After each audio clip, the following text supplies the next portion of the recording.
வராகி அம்மனுக்கு தீபம் ஏற்றும் பொழுது அவர்களுடைய 12 நாமங்களையும் உச்சரித்து கொண்டே நீங்கள் தீபம் ஏற்றுங்கள். உங்களுடைய பிரச்சனைகள் எதுவாக இருந்தாலும் அதில் மனமுருகி வராகி அன்னையிடம் சொல்லிக்கொண்டே இந்த வழிபாடுகளை செய்ய ஆரம்பிக்கலாம்.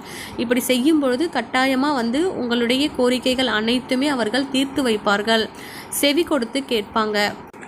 வராகி அம்மனுக்கு பிடித்த சிவப்பு நிற மலர்கள் கிடைச்சதுன்னா அதையுமே நீங்கள் அவங்களுக்கு வைக்கலாம். அல்லது சிவப்பு நிறத்தில் எந்த மலர்கள் இருந்தாலுமே அதை நீங்கள் வைக்கலாம். இன்றைக்கி என்கிட்ட மஞ்சள் நிற மலர் தான் இருந்துச்சு, அதனால் வச்சுருக்கேன்.